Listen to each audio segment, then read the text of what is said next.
Greetings, it's Andy here. I wanted to do you a short video so that you can see how TouchStay works, both on the guest's view, but also in the world you're going to be in, which is updating and managing your information.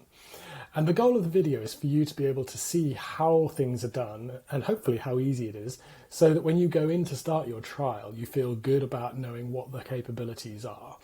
So with that, I'm going to minimize myself. In fact, I'm going to remove myself, so you won't see me anymore, but you'll still hear me. I'm still here. And what I want to introduce you to is the left-hand side, which is the portal to which you log in and control your information. And then on the right-hand side here, I've loaded one of the guides related to this account. So it's Beach Retreat, which you can see right here, and that's this guide here in the platform. So before I go and show you how the platform works, what I want to do is just orient you quickly with the guest view, which is this one on the right hand side here. Now I've made my screen so that it looks like a mobile phone, and on the screen here, and by the way, it's optimized for desktop and for tablets. So although I'm showing you the mobile, it'll look good in the other versions of too. And the reason I'm showing you the mobile is that that's where 80% plus of your guests will access the product.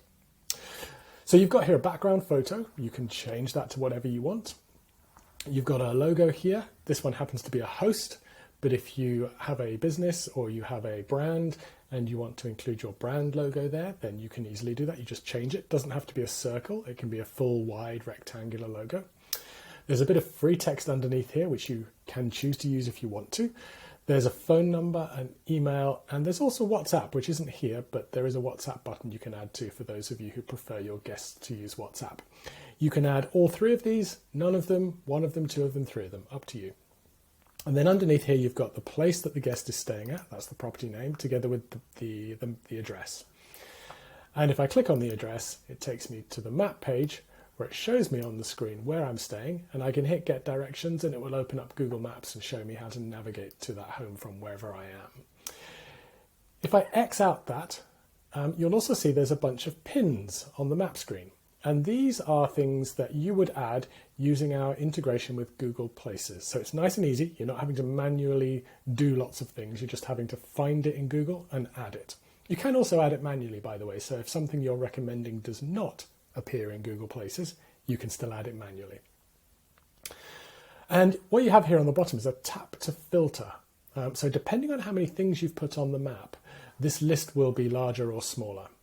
So I could choose restaurants. If I scroll down to restaurants, and it will only show me the restaurant pins on the map. And then I can choose one that I particularly want to go and visit. So I could say, what's this one here? Click on that.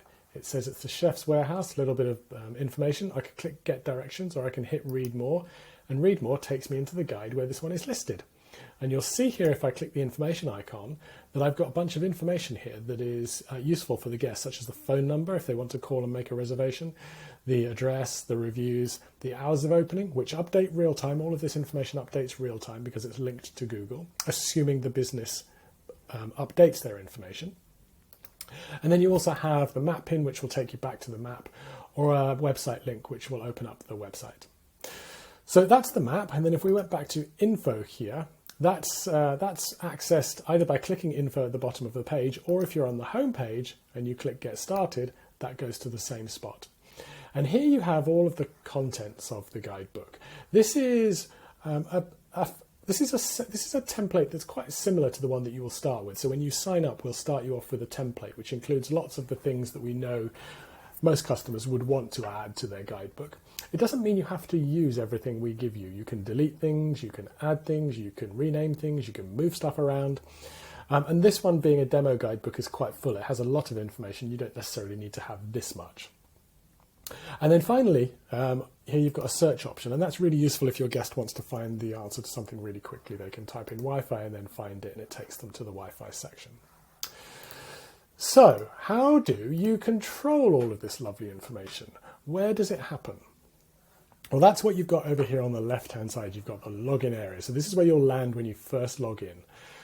You'll likely have one guide to start with. I've got 2 in my account. By the way, if you have tens of guides, 20s, 30s, hundreds, we have customers of all sizes here. So you can definitely use this. We have many who have got hundreds of homes, and it works really well.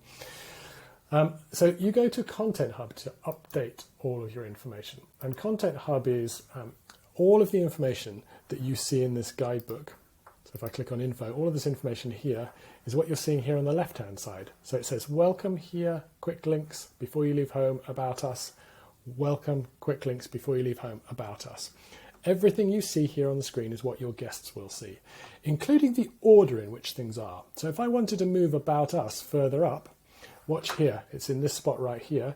If I wanted to move it, let's say, to the very top above the welcome, and then I go ahead and refresh the guide here, you'll now see that about us is up here in front of welcome.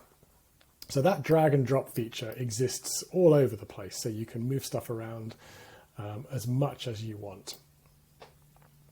Now, if I click on any of these things, so if I was to click on something like arrival instructions, and I click on the same thing here on the right hand side on the guest view, if I click on arrival instructions, you'll see it opens up what we call a subcategory, and that subcategory has 3 things in it.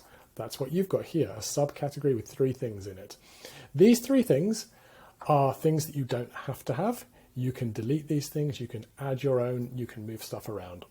This is simply a demo guidebook giving you a flavor of what you could add. Now, if I click on check-in information, it now reveals 2 what we call topics. And this is where you add your information, so text, photos, links, etc. So if I click on check-in information on the right-hand side here, it opens up check-in time and check-in instructions. These are collapsed. You can start with them fully open if you want. And I won't show you how to do that, but that's what you can do. And over here on the left-hand side, check-in time, if I click on check-in time, I have a text box here with all the information I could add. And if I click on check-in time here, here's my information right here. All of this information is just controlled here. And you've got lots of formatting options, bold, italic, underline, heading sizes. I can make my text a different color or a different highlight. I can add bullets, numbers. I can add links to third-party websites using this link button here. I can use what's called an internal link. When you create an internal link and the guest clicks on it, it jumps to a different section of the guide. You can further personalize your guidebook by adding field codes. I'm not going to cover this on this call because that would require a few more minutes, and I want to make this a quick video. And then you've got loads of other things here, usual sort of formatting things. The one I want to draw your attention to is the photo button here. So although you've got a photo at the top of the screen, which we call the main media image, which is controlled right here, and you'll notice it's cropped. So although it's cropped here, over on the guest side it's full view, but this is called the main media image, and that's what you see at the top of the screen. But if you wanted to add photos somewhere else in your text, you can do that. So you can add a photo wherever you want. You just put the cursor where you want to add a photo, click the photo and upload one, and it'll put it in that spot. Now, talking about the main media image, this doesn't have to be a photo. This could be a video too. So I'm going to show you another guide because our demo one does not have a video in it, but I'm going to show you another customer's guide here. This is a real customer called Barbara and Jim, and they've included a video in their arrival section, and it shows them how to operate the front door keypad. That's the video. The link to the video is the important thing you need if you want to add video into your guide. So I can see the link is up here for this one, so I could just copy that one. But you'll know where your link is when you upload the video to YouTube. It just sits underneath the video. And over here I can change the media, add new photo from a URL, put my share link in, hit submit, and that will put the video there instead. So that's dead easy to add stuff to a topic. And remember, a topic is this bit of information here. So all you do is you open it up, add your text, do whatever you want with formatting, add your videos and photos, and away you go. It's that simple. So those are the basics. Now, there are a couple of other things that, well, there are lots of other things, but there are a couple of other things that I wanted to draw your attention to. So there's an add topic button at the end of every subcategory. So I could click on this subcategory and I've got an add topic button. That allows you to do a few other things, such as adding a Google Place. And that's where I showed you earlier the restaurant on the map, and I said you could add it using Google Places. All you do is you click on Google Place, you type in the name of the restaurant that you're recommending. So I'm going to say Pizza Express in Manchester. And you'll see it's powered by Google here, so these results coming from Google. I choose the one I want, it adds it to my guidebook, and I'm done. So that's nice and easy, really, really quick, easy way to add stuff to your map. But you can add it manually if you want to. And if you wanted to add it manually, you'd go to add topic, you'd add your own topic. You'd say something, you'd give the restaurant name, you'd say something about it, you'd add a photo, you could put a pin on the map yourself, etc. But Google Places exists to make that a faster process. There are a couple of special topics, well, a few special topics, in fact. There's a weather widget. This one's already grayed out because the weather widget is already in this guide. And if I head back here and show you it, there it is. You'll see it's a live weather forecast that updates with the current conditions, the hourly and the 5-day forecast. So you add that using the special topic here and you choose weather widget. There's also a tide time widget, which basically does the same, but it updates for tide times. And there are some what we call rating topics. So this allows you to get some ratings from your guests. So you could have a first impressions rating. So you could send that to them when they first arrive, and it will ask them to leave their first impressions. Gives you a nice chance to get ahead of any issues if there are any. And there's a generic rating topic, which allows you to put a rating of 1 to 5 stars anywhere in your guide. So if you had added something new, like you'd added a hot tub and you wanted to know what your guests thought of it, you could drop a rating topic in.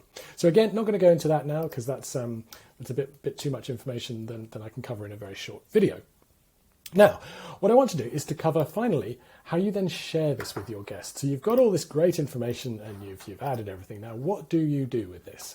So you're going to go back to your guide on the guides page, click on your guide, and then over here on the right hand side you've got the invite and share option. And the invite and share option allows you to do quite a few things, but the first thing I want to show you is how you get the generic link to your guidebook. So the link that is the same forever. Think of it like if you were asked by your guest to send them your website, you would go and grab your website address and you would send it to them.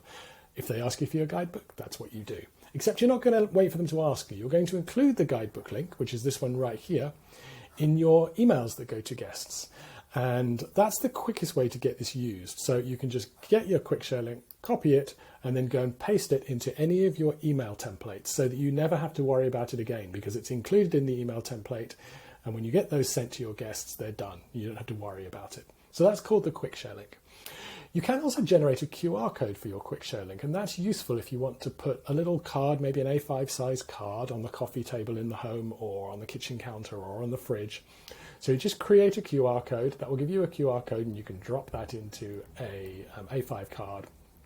And we've got some designs on that in our knowledge base. If you go to the knowledge base and you search for QR code designs, you'll find some nice designs which we've done to help you get over that hurdle of creating something. So those are the two easiest ways to get your guests to use it. But you also have what we call Memo. And Memo is, again, a feature that I can't cover in this call because there's too much to cover. But it's a way for you to use TouchStay to automate the sending of emails and or texts to your guests at times that you tell the system to send it, with the content that you tell the system to send. So classically, somebody might send an email after booking, a reminder 2 weeks out to book restaurant reservations, maybe a text the day before to say we're excited that you're arriving, a reminder, here's the check-in instructions, and then maybe a text on the morning, again reminding them where the arrival instructions are. Then maybe something midway through their stay, or even using the first impressions topic that I mentioned to send it to them one day after their stay. So you get the point. You can configure what we call Memo to do all of that for you automatically. And that is everything I've got for you. So what I want to do at this stage is to bring myself back and to say thank you very much for watching. I hope you found it useful. And if you've got any questions, we're here to help on support@touchstay.com or info@touchstay.com. And we hope to see you over at TouchStay. Bye. Well, I hope you enjoyed that demonstration video. These videos will be updated as companies release new features in their software, so make sure you subscribe or sign up to the email mail list so you'll get the reminders when new videos are posted. Until the next time.